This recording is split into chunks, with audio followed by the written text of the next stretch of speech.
being woken up at silly hours of the morning with my door being banged on, hearing shouting or hearing my mum being beaten up. My mum would come through the door, she'll go into the kitchen and start cooking. Then he'd just make comments that, oh, have you got time now to cook? He didn't feel good enough, so we took it out on my mum. I started defending my mum, and I would be attacked for it. I never searched for anything like that. My first relationship, it was literally an exact replica. Did you ever call the police on him? I resented him for the abusive relationships I then ended up in.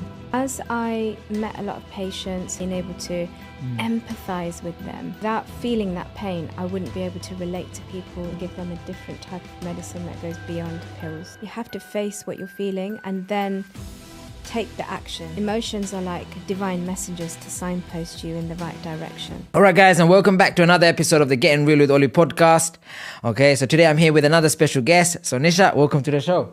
Lovely to meet you again. How you doing? I'm fine, thank you. So obviously, look, we're going to get straight into it, yeah?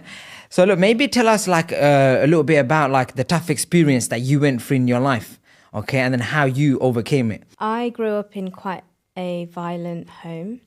I was exposed to a lot of abuse in all forms, from one parent towards another parent, and a lot of the time towards myself as well. At the time, I didn't really think that it affected me, but growing up and getting older, I saw the ways in which it did have a detrimental effect for me. The kinds of things that I experienced were sort of seeing my mum being shouted at, sworn at, a lot of raised voices in the home. Alcohol was a big factor in the experiences that I had, and the abuse of it. It was quite traumatic. When I look back at it, it was very traumatic. But that kind of culture is very much normalised. And I would say, especially in Punjabi culture, alcohol is, it's normalised so much. Women are, and this is a generalised view. It doesn't only happen in Punjabi culture, in Asian culture. It happens in lots of different, cultures around the world. But speaking on my experience, obviously coming from a Punjabi background, it's something that I've seen not only in childhood, but also in my older years. So alcohol was sort of, in the mix of everything. And obviously, as you know, when alcohol is involved, there's a lot more violence, a lot more aggression. The inhibition is, there's a lot of inhibition there. And so maybe tell the people a little bit about that. So like, what would cause these violent episodes? Like, is it from your father? Yeah. So then what would make him, what do you think would cause it? Is it something that would spark it? So my mum was, it's a long story. It's a long story. And it's based on, and I don't have any, grievances towards my dad. Like, I love him so much because for me, it's been something, he's given me a gift. I see it as a gift. Both parents have given me a gift. I think a lot of it was surrounded on his insecurities, his complex of inferiority. They were quite young when they got married, and they were the first. How old were they? It was the first love marriage in their families. Okay. So my mum was maybe around 15 and my dad was 16 when they met each other. Wow. Yeah. Back in those days when the grandparents, so my mum's parents, they were sort of bringing up their children.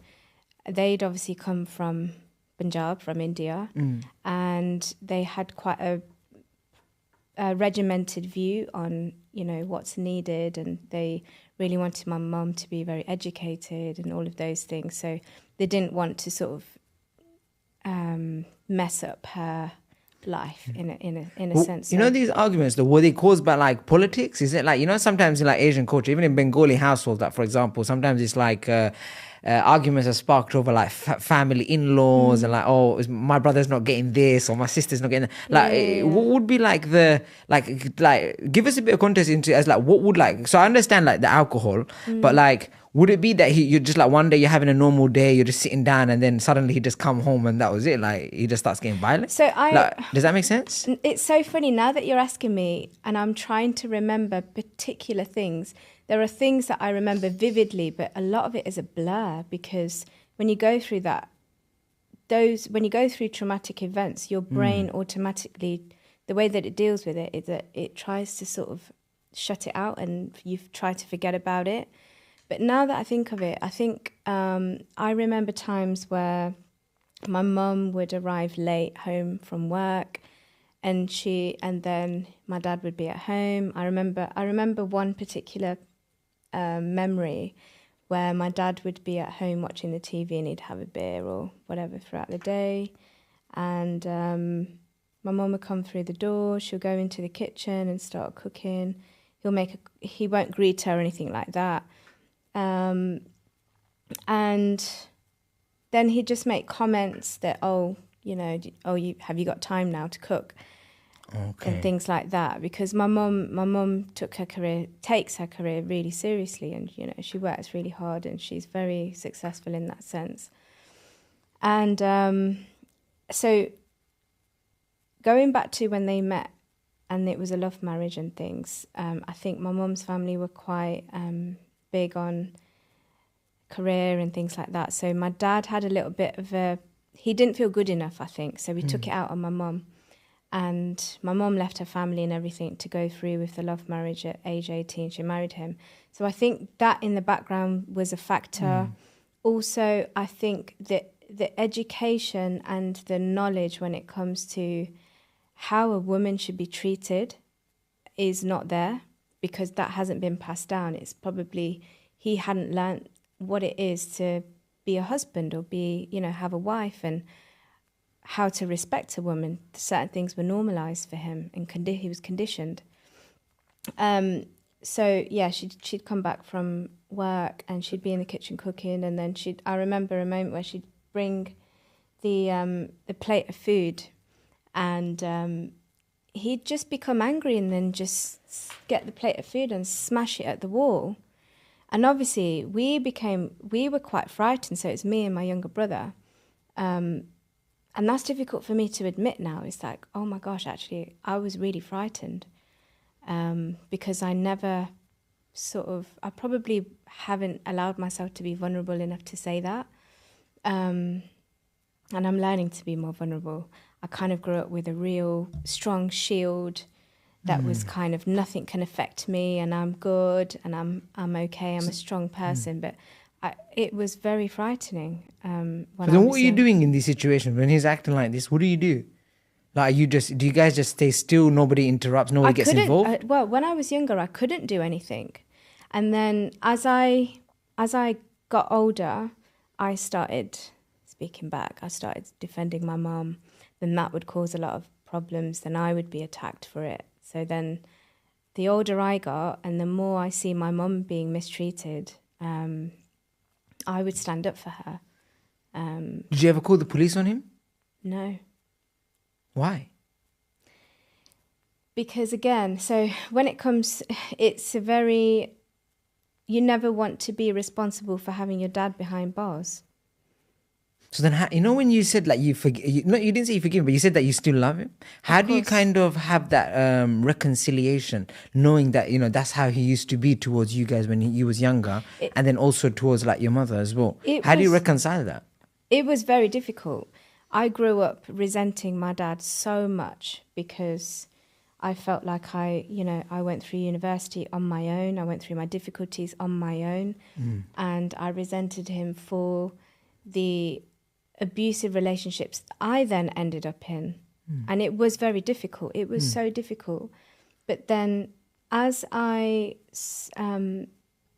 continued with my career and things, I've always had this duty of care that I want to help people.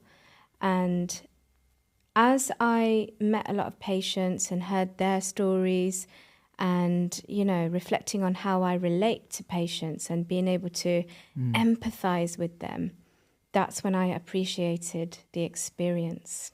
Interesting. I appreciated the pain, because without feeling that pain, I wouldn't be able to relate to people and understand what they're going through and give them a different type of medicine that goes beyond pills and prescriptions. Yeah, 100%. So in your, we'll get to that in a second, actually. But let me ask, so in your practice, do you not prescribe? You don't give no medication? I do prescribe. Okay, you do prescribe. But Do you think there's an overdiagnose? Do you think there's an prescribing? Like, the way like doctors, it seems like, because they're like big drug dealers to a degree, isn't it? It's like anything you cut. Oh, I'm depressed. Here, have antidepressants. I feel like they just give it away. It's like they want them to have it. So the way that I manage difficulties that people feel with their emotions is I treat people holistically. So I look at the roots of why they are the way they are, and I never really focus too much on the label or a diagnosis, because you have to remember that everybody is a story, a journey, they've had experiences, and things like depression or anxiety or things, there are labels such as emotionally unstable personality disorders and, all of these kinds of labels that I feel don't always have a positive impact on somebody when they are labelled with these things. Yeah, because sometimes people conform, isn't it? Yeah, for some people it's good because they understand then why they're having particular reactions to what they've been through. But then on the flip side, it can create an identity for somebody, and a very negative identity. But I think even sometimes people like, when they go therapy, I feel like it's important. But I think some people, this is what I've heard as well from people that have like been on their own healing journeys. Yeah. They said like there came a point where therapy actually became like an addiction to them because they depended on it so much that became their addiction, that without it they couldn't function. So because they realized they wasn't taking action, so like, let's say they'll have a therapy session and they'll feel, oh my, better, they'll have a good day, but then the next day all the hollow feelings are back, and they were like, and they recognize that actually they needed to take action. I think sometimes people they don't want to take action. This is the thing when it comes to addiction. It's a form of escapism. So if you've been through a difficult experience, there are different, that people have different coping mechanisms. So addiction, it can be conditioned as well. It could be, something that you do that you're used to doing for so long because that's what you've been around. So whether you have, you have a drink or you smoke or you use substances or even comfort eating or having too much sugar or anything can be a medicine, and then it can slowly turn into a poison as well. It's balance. So addiction of therapy as well, you spoke about they feel you said that they feel empty afterwards. The key thing is that you have to face your emotions. You have to face what you're feeling and then take the action, as you said, to, overcome that or use that as a tool for your own progression and your own self-development. Maybe before we come to like how you became who you was as well, maybe let's understand a little bit about like, so like obviously you said this was all these things were going on at home for yourself, right? How is that affecting you as you're growing up? So you said that you ended up in a lot of like difficult relationships yourself. Maybe tell the people a little bit about that, like how like destructive did it get in those relationships? Like what is it that you said like how, like what type of relationships were these relationships? So I think the way that I'll explain this is because I've done a lot of self-reflection and I've always been interested in psychology, and then I've analysed myself, analysed my dad, and I analyse everybody, including myself. And the conclusion that I came to was that most of our relationships, they sort of act as mirrors, and so, for example, if you're triggered in a relationship, it's highlighting and reflecting what is within you, if there's a wound there, if there's something you need to work on. And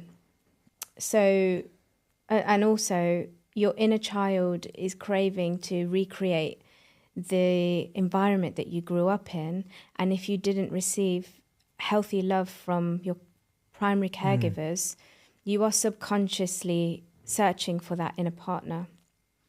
So because I was around, a lot of abuse and it was chaotic, I didn't know what to expect every day. I was being woken up at silly hours of the morning most nights with my door being banged on, or hearing shouting, or hearing my mum being beaten up, or, that became the norm. Although I consciously knew it was wrong, I knew that all of that was wrong, and I never searched for anything like that.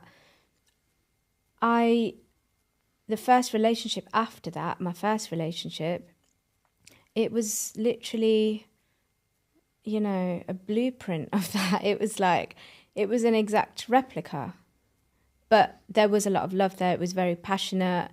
But still the toxic traits and the unhealthy behaviors were still there. Yeah. And I put up with it for a couple of years, and then it came to a point where, So then, how are your relationships now? Are they like more healthy? Like, how did you come to the point where because obviously you're working in mental health right now, right? So how did you come to the point in this point in your life where, you're working with patients with mental health, maybe similar experiences to yourself? Yeah. How do you go from the person that's attracted, I want to use this to a degree, and attracted and comfortable around, violent relationships because of your own violent past with your own household? How do you go from that to who you are now? Was there a certain point, did it become so destructive that you really thought to yourself, I need to change? Did you ever use drugs or alcohol as an escape? I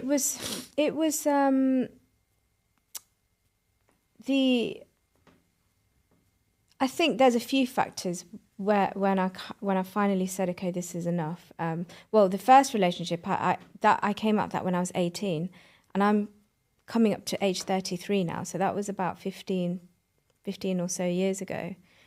And I said, I'm never going to attract that kind of thing again. And then, I went through my years and, had different experiences. And then I went through an experience that was, again, very similar. And I really contemplated on this. And I was really thinking about it, because my spiritual journey started when I was age 19, when I came out of my first relationship. The pain that I felt through that really drew me into myself.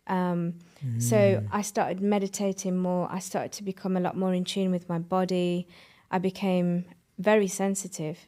And I was probably sensitive because of what I'd been through as well, quite hypervigilant.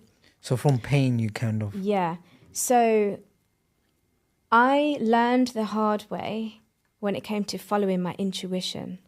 I would say I have a very strong intuition as well. So when I didn't listen to my intuition, I had a car crash.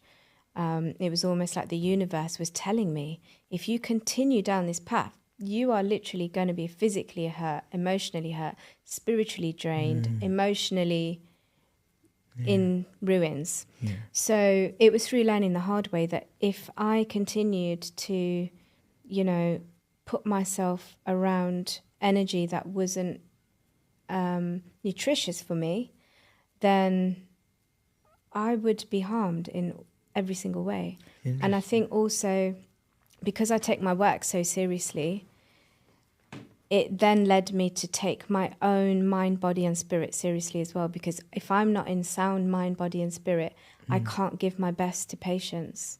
So, and it's very difficult, because when you're so used to that kind of environment, you continue because that's what's familiar.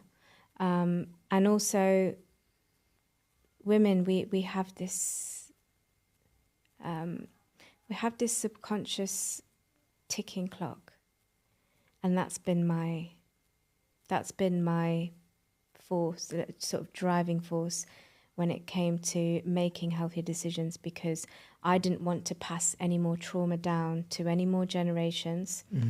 I made a strict decision to work on myself, heal myself, and create a healthy body to birth children in the future.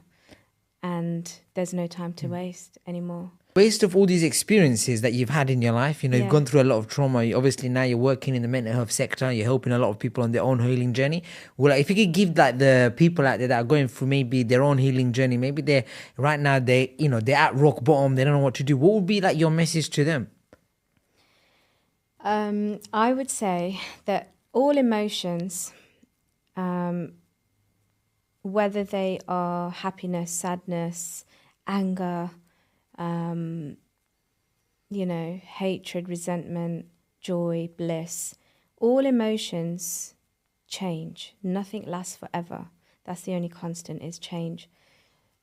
So when emotions become very intense, it's important not to drown in them. So something that I do with my patients is a visualization technique. So is to sort of train themselves that our emotions are like a pool of water. And you have a choice.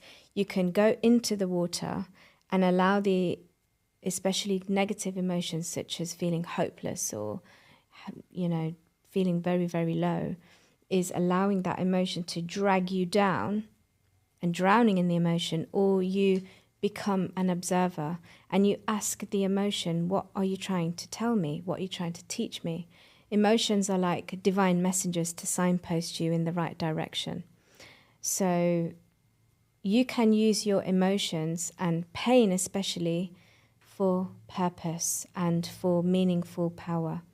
So I've been able to use my difficult emotions and difficult experiences in a positive way to help other people and empathize with them.